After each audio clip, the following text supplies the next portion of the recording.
जनवरी की वो रात धनपुर गांव के लिए कोई सामान्य रात नहीं थी। वो एक कयामत थी। हवा में ठंड ऐसी थी जैसे किसी ने हवा में बर्फ घोल दी हो। जानवर अपने खूंटे पर बंधे कांप रहे थे और पक्षियों के अंडे भी जमकर पत्थर जैसे सख्त हो गए थे। लेकिन धनपुर की सबसे आखिरी बस्ती के एक कोने में एक ऐसा मंजर था जो पत्थरों का दिल भी पिघला दे। एक टूटी झोपड़ी जिसकी फूस की छत अब टूट कर गिर गई थी और फर्श भी थोड़ा गिला हो गया था। अंदर एक कोने में एक फटी हुई रजाई के नीचे 3 लोग सिकुड़कर सो रहे थे। शिवन, उसकी पत्नी किरण और उनका 6 साल का बेटा ललित। शिवन, देखो ललित के हाथ नीले पड़ रहे हैं। इसकी छाती से ऐसी आवाज आ रही है जैसे कोई पत्थर रगड़ रहा हो। भगवान के लिए कुछ करो, इसकी तबीयत तो बिगड़ती जा रही है। क्या करूं किरण? आग जलाने के लिए सूखी लकड़ी तो छोड़ो, घर में एक सूखा तिनका तक नहीं है। छत का पानी सीधे चूल्हे पर गिर रहा है। कल जो 2 रोटियां बची थीं, वो भी गीली होकर गल गई हैं। सेठ भैरव दास का मुनीम सुबह फिर आया था। उसने कहा है कि अगर आज शाम तक ब्याज के पैसे नहीं मिले तो वो हमें इस टूटी झोपड़ी से भी बाहर फेंक देगा। शिवन, हम कहाँ जाएंगे? इस बारिश में तो किसी पेड़ के नीचे भी रात नहीं गुजार पाएंगे। अब और नहीं किरण, अब मुझे हमारे बेटे ललित और घर के लिए बाहर जाना ही होगा। मौत अगर बाहर मेरा इंतजार कर रही है तो मैं भी उसका सामना करने के लिए तैयार हूँ। मैं जंगल जा रहा हूँ। सुना है अभी भी जंगल के निचली तरफ सूखी बबूल की लकड़ियाँ पड़ी है। नहीं शिवन, इस तूफान में जंगल जाना सही नहीं है। सुना है वहाँ की जमीन दलदल बन चुकी है और ऊपर से वन विभाग की गश्त, वो तुम्हें मार डालेंगे। वो लोग दिन भर वहाँ पहरा देते हैं। यहाँ बैठा रहा तो मेरा बेटे का क्या होगा? और अगर शाम तक सेठ के पैसे नहीं चुकाए तो वो हमारा घर भी छीन लेगा। अगर वहां गया तो कम से कम एक उम्मीद तो है। मैं जंगल के उस पुराने हिस्से में जाऊंगा जहां बबूल के पुराने पेड़ गिरे पड़े हैं। अगर मुझे एक भी सूखा गट्ठर मिल गया तो ललित की दवाई और सेठ का ब्याज दोनों का इंतजाम हो जाएगा। शिवन ने अपनी जंग लगी कुल्हाड़ी उठाई। बाहर निकलते ही बर्फीली हवा ने अपना सितम शुरू कर दिया। उसके पैर कीचड़ और बर्फीले पानी में सुन्न होने लगे थे। तभी कोहरे के बीच से एक डरावनी परछाई उभरी।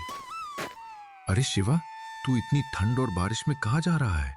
सुना है इस साल ठंड पिछले 20 सालों का रिकॉर्ड तोड़ देगी। मैं तो जंगल के निचले भाग में जा रहा हूँ। सुना है वहां बबूल की सूखी लकड़ियां है। जंगल में, और वो भी इतनी ठंड में? कहीं पागल तो नहीं हो गया रे तू? जानता भी है वहां पक्षी उड़ना भूल रहे हैं और तू वहां पेड़ काटने जा रहा है। जान प्यारी नहीं है क्या तुझे? क्या करूं दादा, घर पे ना तो कुछ खाने को है और ना ही जलाने के लिए। पापी पेट का सवाल है और ललित की तबीयत भी ठीक नहीं है। उसके लिए दवाई भी लानी है। सच कहते हो बेटा, पेट की आग के सामने तो बर्फ भी पिघल जाती है। सुन बेटा, सीधे रास्ते से मत जाना, नदी वाला रास्ता पकड़ना।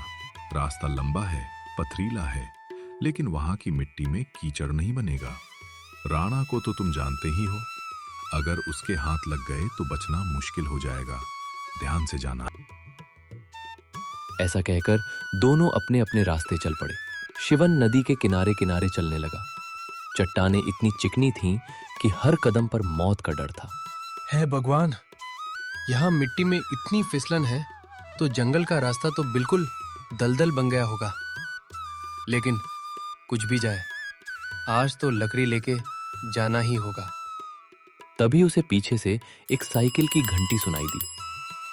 ये साइकिल शिवन के दोस्त नरेश की थी, जो बिना दूध बेचे ही घर जा रहा था। शिवन, पागल हो गया है क्या?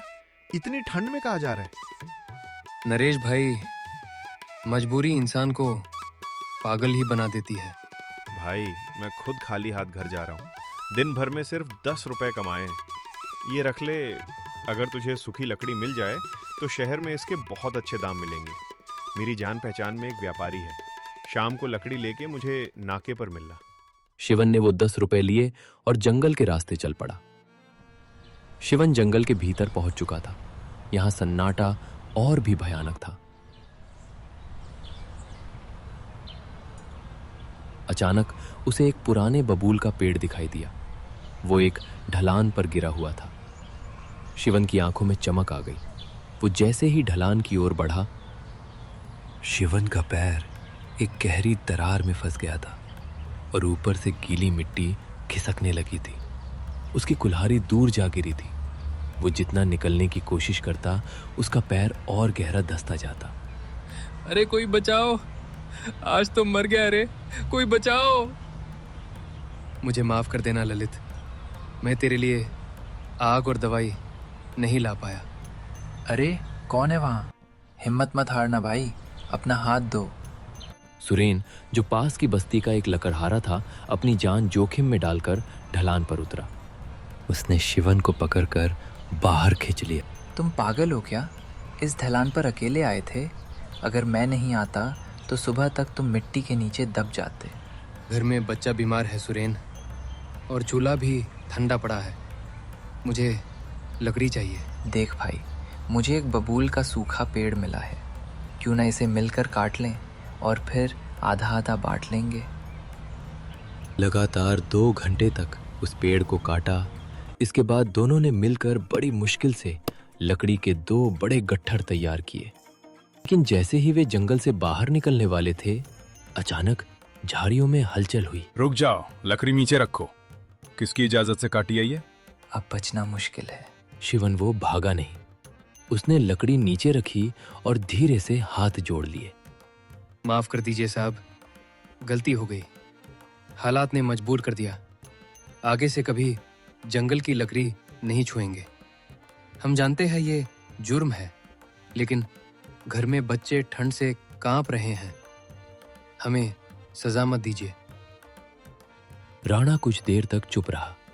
उसकी आंखें कठोर थीं, लेकिन भीतर कहीं कुछ पिघल रहा था। तुम्हें पता है, आज से 15 साल पहले मैं भी यहीं खड़ा था। मेरे पिता जंगल से लकड़ी लाते पकड़े गए थे। उस दिन उन्हें जेल भेज दिया गया, और उसी सर्दी में मेरी मां बीमारी से चल बसी। उस दिन मैंने कसम खाई थी कि जंगल की रखवाली करूंगा, लेकिन यह भी सीखा कि हर गलती अपराध नहीं होती, कुछ गलतियां मजबूरी होती हैं। राणा ने दोनों की ओर देखा, फिर लकड़ी के गट्ठरों की तरफ। इस बार माफ कर रहा हूं, लकड़ी ले जाओ, लेकिन कसम खाओ, दोबारा बिना इजाजत जंगल में कुल्हाड़ी नहीं उठेगी। शिवन बाजार की ओर चल पड़ा। जब शिवन बाजार पहुंचा तो उसने देखा कि नाके पर उसका दोस्त नहीं था। मजबूर होकर उसे सेठ भैरवदास के पास जाना पड़ा। बाजार में हर चीज बिकती थी, अनाज, कपड़ा, जमीन, और गरीब की मजबूरी भी। और इस बाजार का राजा था सेठ भैरवदास। ओए शिवन, क्या लाया है? कीचड़? हटा इसे, ये तो रद्दी के भाव भी नहीं बिकेगी। मालिक, बबूल की लकड़ी है। मालिक, अंदर से पूरी सूखी है। चाहे तो काट कर देख लीजिए। बस मुझे 500 रुपए दे दीजिए। मेरा बच्चा बीमार है और घर में राशन भी खत्म हो गया है। 500 रुपए इस भीगे कबाड़ के? ले, 50 रुपए पकड़ और चलता बन, वरना मुनीम को बुलाकर अभी तेरी झोपड़ी खाली करवाता हूं। मालिक, ऐसा मत करो। इस लकड़ी के 300 रुपए तो दे दो। तेरी ये गरीबी किसी और को दिखाना। चुपचाप 100 रुपए लेना है तो ले, वरना चलता बन। इससे अच्छा तो मैं इन्हें शहर में बेच दूंगा। शहर में तुम जैसे गरीबों से लकड़ी कौन खरीदेगा? अरे मुनीम, ओ मुनीम, इसकी लकड़ी बिकनी नहीं चाहिए, और जो भी इसकी लकड़ी खरीदेगा उसका हिसाब तो मैं करूंगा। सेठ का सिक्का पूरे बाजार में चलता था। ये बात शिवन को भी पता थी कि अब उसकी लकड़ियां नहीं बिकने वाली हैं। उदास मन से लकड़ियों को उठाकर वो चल पड़ा। याद रख, इस बाजार में बिना मेरी मर्जी एक तिनका भी नहीं बिकता। शिवन बेबस होकर सड़क किनारे बैठ गया और फूट फूट कर रोने लगा।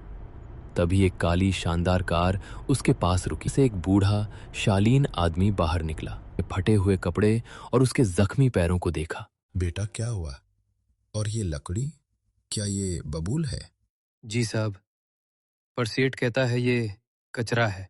ये कचरा नहीं है, ये मेहनत का सोना है।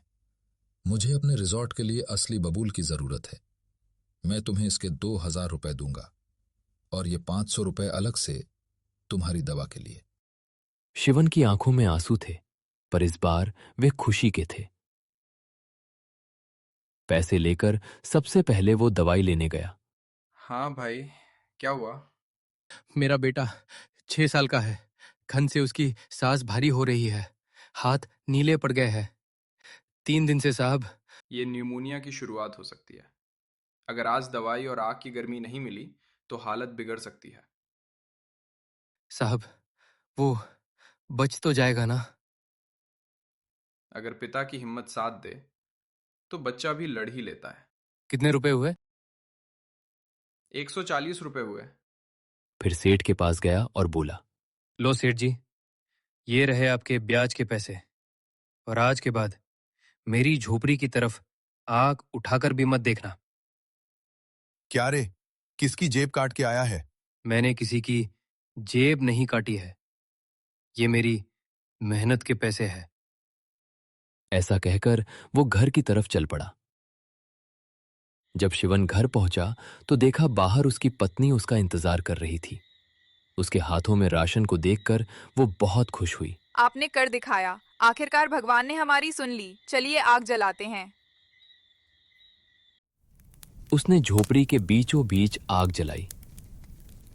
शिवन, देखो आग जल गई। किरण ने जैसे ही ललित को दवाई पिलाई और उसे आग के पास ले गई, बच्चे के चेहरे पर लाली लौट आई। उसने धीरे से अपनी आंखें खोली और मुस्कुराया। पापा, आप आ गए और इतना सारा राशन और वो मेरे फेवरेट बिस्किट। अब तो मजा आ जाएगा।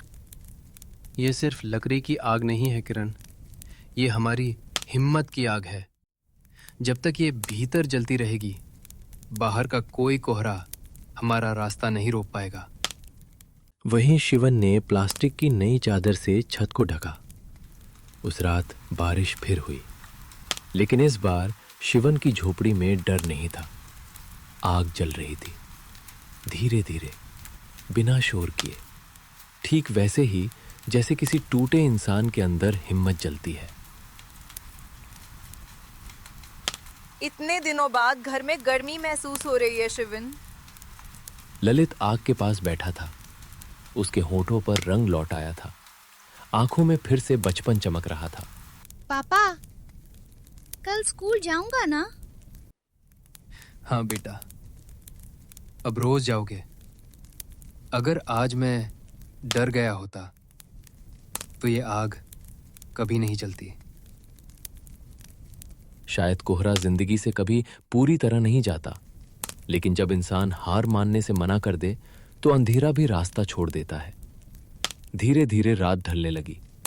कोहरे के पार एक नई सुबह खड़ी थी। शिवन, देखो आसमान हल्का होने लगा है। हाँ किरण, आज सूरज देर से आया है, लेकिन आया जरूर है। दोस्तों, वीडियो बनाने में बहुत मेहनत लगती है, इसलिए वीडियो को लाइक करके, चैनल को सब्सक्राइब करके अपना सपोर्ट दिखाएं। तो इस वीडियो का लाइक टारगेट 5000 रखते हैं।